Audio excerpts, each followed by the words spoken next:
How's it going, everyone? This is my hello and welcome back to Chrono Trigger.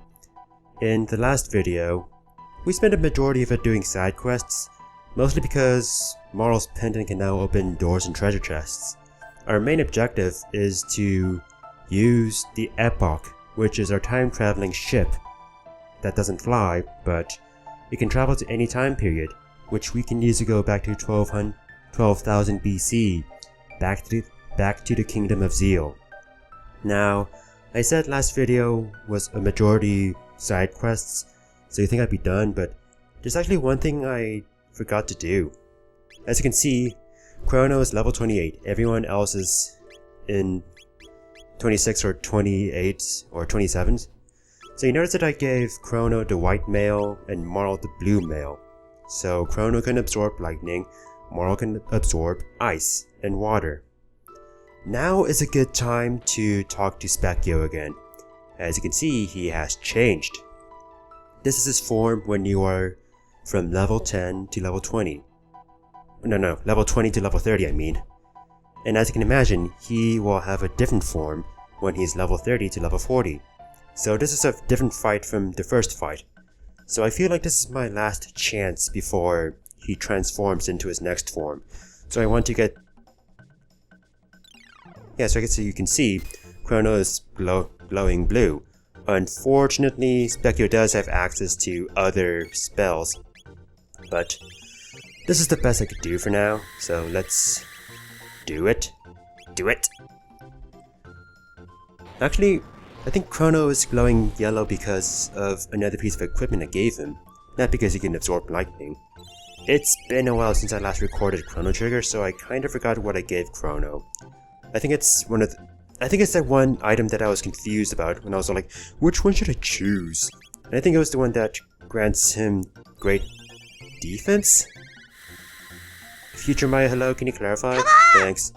So, I just want to pummel Specchio with strong magic, since I have strong magic.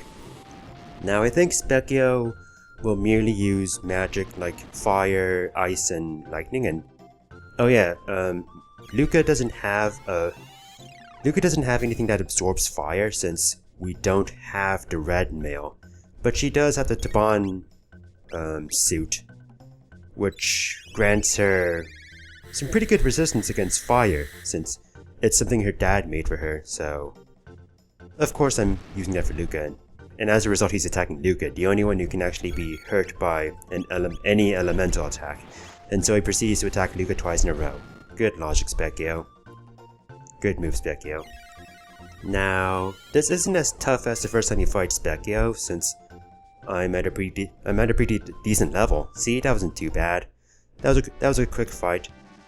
I don't think we get any points, like experience points or tag points, but we do get a magic tab and 5 mid-ethers. Oh yeah! Sometimes you scare me too. Alright, so that was Specchio. Who was the last person I gave a magic tab to? Chrono or Robo? I think that last time was Robo, so Chrono, you can have that. So let's heal up, and I think I had Isla in my party last time we decided on things. So now that we have access to our Airpark, we can actually... This is embarrassing. I think I left it behind somewhere, so let me try to find it. Yeah, so the Earthbound is pretty much a time machine, like that phone booth in Doctor Who. It's not a DeLorean that can drive around or fly around, but we can use it to access any time period, including the time period we were locked out of, the Dark Ages. Now we know why it makes sense to call this the Dark Ages. Aside from the Ice Age, there's also the corruption with the Kingdom of Zeal. But there's no way to get up to the Kingdom of Zeal. Yet, I feel like we should explore more of the Earthbound People. Now that we know that they exist, and that they live a worse life than the people up in the Kingdom of Zeal do. These are underprivileged people who don't have magic, and as a result, this is like a caste system, or like a social Basically, they're in a different social level, the lower one. So they were banished from Zeal, which is incredibly wrong. I mean, Zeal may be an amazing... Oh my god. Yeah, so they are using Earthbound People as migrant workers to work in the Ocean Palace, which is an extremely dangerous construction pursuit. It's like the creation of the Great Wall of China. You know, one of those instances of history where... Oh, he doesn't get to use his Masamune anymore. Fine. Ooh, there's all this new stuff. I'll get... You see, now I am starting to run low on... run low on money. So I'll get a flash mill for Rubble, and then I'll... take care of inventory for a second. I need to sell stuff too. Oh, whatever you do, do not sell your blue, red, white, black, mail, and vests. I made that mistake once. I regretted it. Yeah, ever since I made that mistake a long time ago, I'm pretty paranoid about what I sell and what I buy. Now, if I recall correctly, Chrono and Marl have the blue mail and such. And if we organize our equipment, let's see, ruby vest, black mail, white vest, black vest, Tabon. Wait. Okay, so we don't have the red mail. I don't think I picked up every piece of treasure back in the past, did I? Come on! Because I seem to be missing vests. Remind me. But yeah, it's kind of interesting how we can sell our items to people who are poor. They kind of made fun of that trope in Undertale, which I've been playing. So let's see, back to Chrono Trigger. I questioned that practice of using the Mammon machine to absorb Lavos's energy. Oh jeez. Excuse me for a second. Sorry about that. Little awkward microphone troubles. Oh, Giannis is potentially stronger than Shala. Wait, what? But he seems so innocent. And people always said that he doesn't have any magical powers. Unless he's hiding them to himself or something? Maybe he's just hiding them because he's shy or doesn't want to show off the fact that he has magic? The Beast. I'll be sure to be careful of that. Man, these people are nice. I'm okay. Thanks though. Yeah, like back when Isla was alive, right? Well, I mean, you're still alive, Isla, but you know what I mean, Isla. No hard feelings. I hope this isn't awkward. Beast Nest, huh? Place of chains which anchors the Mountain of Woe. That is where we can find Melchior. So Melchior was one of the gurus here. Yeah, he was the guru of life. Which is weird because he's also the swordsmith back in 1000 AD. So what is the story behind that? We'll have to find out and ask him. Hi guys.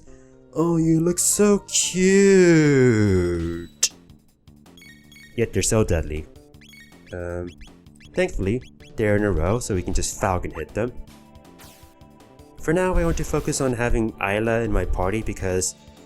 Oh geez, yeah. There is an interesting tech Isla can learn. It's going to be a next tech, but it can make things interesting. So, I do want to learn Isla's tech as soon as possible since it could open the door to many interesting avenues. So as you can see with these beasts, we can continue increasing their attack stat, which is potentially annoying, but it gets worse. In fact, I think... Let me check. I think we're approaching something that I am not too excited about. So... I want to rearrange some equipment, so excuse me. Okay, so I have Frog in my team now. I gave Chrono a ruby vest, and I gave Frog the blue mail. Yeah, with the new equipment that we got last video, we kind of have to think carefully. Oh, wait a minute. This is the wrong thing. Well, I guess I was a little paranoid about something that'll be coming up. Yeah, I'm pretty paranoid about something that's coming up since it's not something that I enjoy, but let's show off Spire. In my opinion, it is one of the most awesome dual techs ever. Chrono summons lightning and then Frog stabs his sword into the enemy and then he uses the sword as a lightning rod. Tell me that isn't awesome. That is just awesome. Like, Frog is badass. The thing is, sometimes you may forget about Frog since he's unfortunately painfully average. Oh cool, Luca learned Protect. Okay, I think the thing I was not eager about is coming up here. Yeah, here we go. Now we have these beasts that are yellow and... red and blue, not yellow and blue. You can't pass through here. Oh yeah, Pipsqueak. As it turns out, this boss is actually kind of annoying. So what this imp will do is he'll throw rocks at one of the beasts, and that beast will then be enraged and attack us. I've heard of this strategy, and it can potentially put... Whoa! That didn't work out. I thought you were supposed to be asleep. I think they are asleep. So, there's a strategy here. Use Luca's Hypno Wave to put those two beasts to sleep. Okay, you're just being annoying right now. Yeah, the Mud Imp can be a little annoying. Now, normally he can take even more damage, but if those two beasts are present, then his defense will be okay, good. They're both asleep.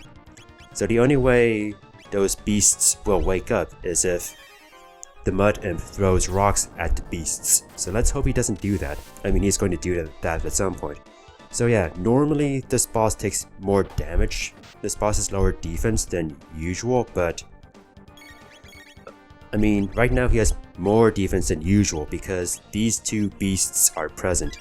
Once these two beasts are gone, the Mud Imp's defense will go down. Oh, Chrono! Well, I suppose I should heal us. That was inconvenient. I didn't want Chrono to be asleep, since I kinda need Chrono to kick some ass. Unfortunately, heal won't wake him up. Thankfully, I have a heat. Oh no, oh no, oh no. Well, Hypno Wave it is then. This boss is annoying.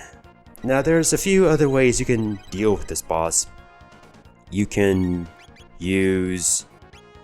You know what? Don't fall asleep, don't fall asleep. Okay, good. I'm gonna heal Chrono. Anyway, so if you want to tackle the beasts individually, you can. The red beast is weak to fire, but no. The red beast is weak to ice and water, but he will absorb fire. The blue beast is weak to fire, but is susceptible. It will absorb water and ice. Jeez, I'm so... Oh god, he's awake. So, there's a few ways you can end this fight. You can try killing all of them, but if there's also the method of killing the beasts first, and then there's a chance that the Mud Imp will run away in fear once the two beasts are gone. But my way, what I'm trying to do here is I'm going to try to kill the beast first. Oh no, you healed. Doesn't matter.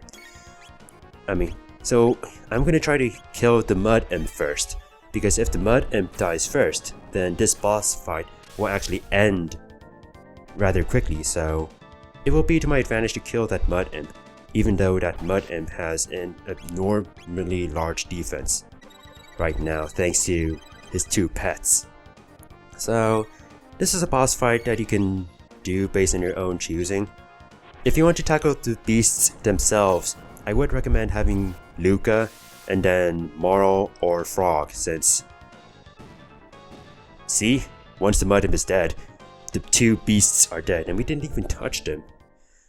Oh, that felt good. That was a little annoying, but... In fact, that was incredibly annoying, but it could have been much worse. Once you prepare, it's much better. So let's climb this chain up to this floating mountain. It's like a Kingdom of Zeal. Oh no, oh no, no.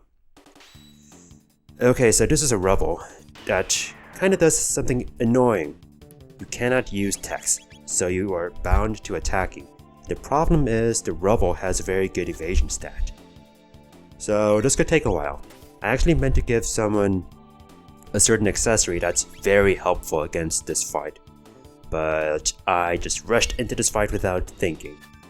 To be fair, I kind of forgot that this Rubble is right in the beginning of this area of the Mountain of Woe, which, as I said before, kind of resembles one of the islands in the Kingdom of Zeal, except it isn't floating up in the sky.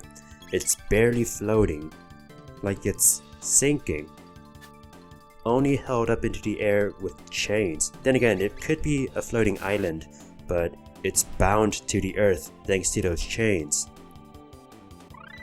But the beneficial thing is that they give a ton of experience and tech points. Oh, hi guys! What's up with you? Bantam Imps. Bantam Imps. Such a weird name, yet they're so fast and so annoying. Don't worry, they're not the worst enemies in the world.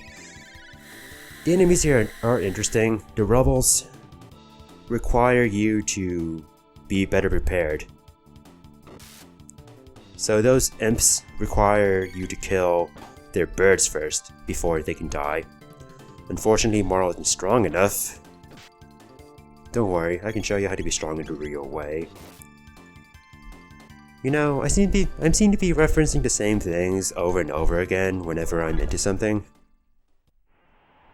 Like, if you caught that reference, then you know what I'm talking about. Okay, so up ahead is another one of those Rubble things. I want to give to Isla. Where is it? Berserker. I want to give her a Berserker. It increases her physical stats, but she will also attack without my input. I think it also increases her accuracy. Also deals a shit ton of damage, so hell yeah, I'll do that. Oh good, Isla learned Charm. Ooh, and Twin Charm. So let's take a look at the text we've learned. Marl has learned Haste, which is good. It makes you go faster. Isla has learned Charm, which is this game's version of Steel, which is weird how you learn a Steel tech so late in the game, yet that's when you learn it. And then there's Protect, which is a buff. Now, she also learned this Twin Charm, which, okay. Honestly, I don't really use that tech too often, the Twin Charm.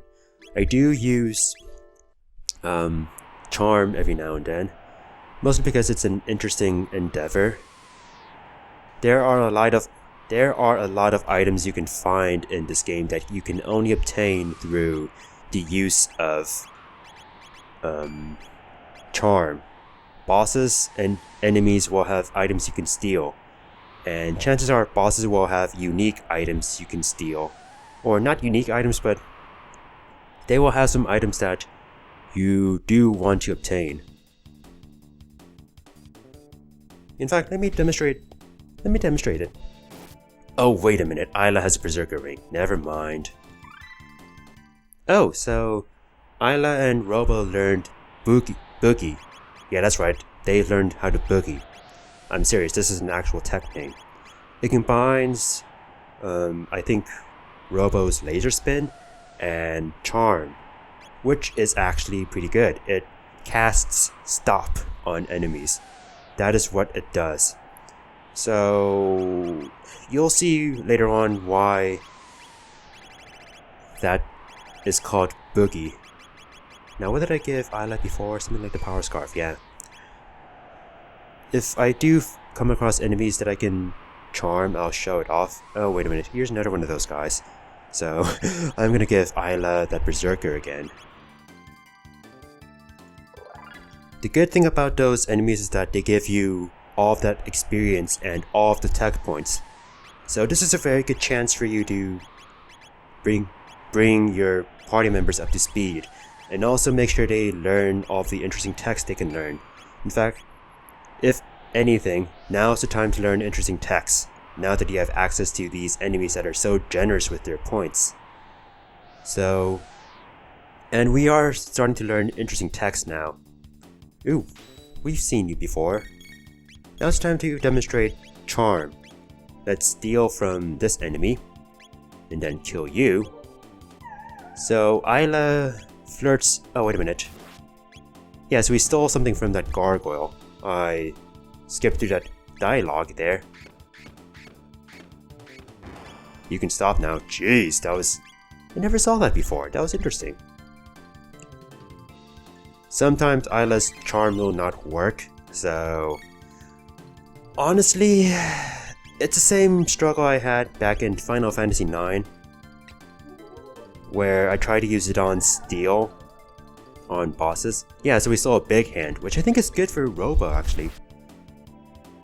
In fact, I'm questioning why I even bought equipment from the Earthbound People, because the interesting thing about this place is that you can actually find equipment that is going to be good for your party members just by charming them. So, by all means, you should actually... It depends, you don't have to buy anything from that equipment store from before. You can just charm everyone and get more equipment. Then again, there's also that one boss battle we just went through, so you may argue that maybe all of that equipment was preparation for that boss fight against the imps and... the imp and those beasts. Also, I like this effect where everything is so foggy up in the air, except for us.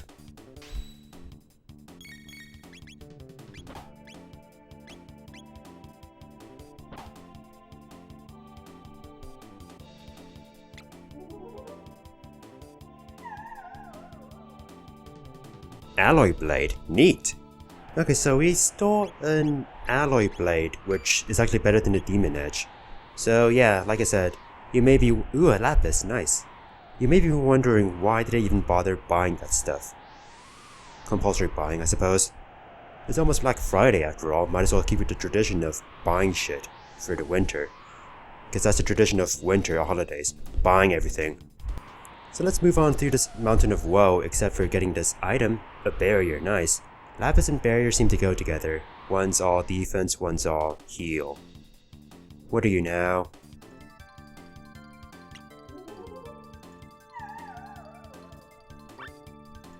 Oh, Isla. Yeah, so as you can see, Isla has become very interesting. Ooh, speaking of interesting. Time for another Berserk fight.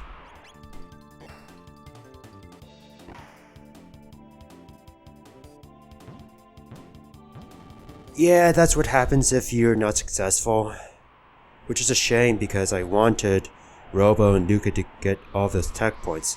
I was like, maybe I should try giving Chrono that Berserker for once, since it could change things up. Also, I said this before, but I want I want Luca and Robo to gain tech points, since they do need it after all. Not to mention that they'll learn interesting text later on. All of them will learn interesting text later on. It's just that they're the most behind, so that's why I gave them priority. Yeah, so that sucks. That really sucked. Whoa. The path is this way. Maya, hello. Here we go. Yeah, so I'll be switching between people like Luca and Isla. Let's see, is there going to be another Rubble? I'm still like... Rubbles are good opportunities for experience and such. Moving on. Yeah, so this is your first chance to get used to stealing from enemies, and I mentioned this before, but it feels a lot like something you'd experience in Final Fantasy games where you have a designated thief, and chances are sometimes your thievery will not work, and that can be frustrating. Especially when you know that there's something valuable to steal. Oh my god! That's it, I'm never going to use a Berserker on Chrono again against those guys. Jeez. I'm so mad because that's like 2 Rubbles I let get away. Still, frustration aside, might as well go with this party since, like I said before, I do want to switch my party around based on who needs tag points, but oh my God. I think it's just because Isla has a better accuracy stat, so that's why Isla's more suited towards stealing. So, I mean, not stealing, but berserking. Anyway, I want to bring Isla into this fight because, well, these are new enemies? What? Okay. Okay, so we got a full ether from that chest as you saw earlier, when I was forgetting to talk. And we're getting off these berries and lapises. Lapi. whatever the plural of lapis is. Lapises. Lapises ECCs. Lapis. Lapis lazulisis. Pearl edge. Ooh, that sounds like a sword for... I think it's for frog? I assume so, because we got the big hand for Robo. There's the alloy blade for Chrono. And, oh geez, this is going to be actually nasty. First of all, they just are very relentless about their Chaos Blizzard attack, which doesn't really seem like a blizzard at all. Oh no, Luca, you're confused. Don't confuse, Chrono. Don't confuse. Oh no, you're both confused. God damn it.